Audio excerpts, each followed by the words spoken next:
கவிதை இந்த நேசம் இப்பிறப்பும் எப்பிறப்பும்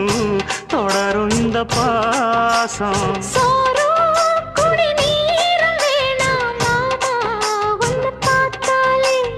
ஆரும்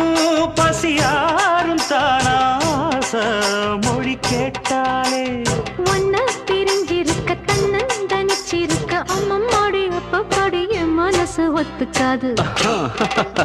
செந்தூர பாண்டிக்கு ஒரு சோடி கிளி கூ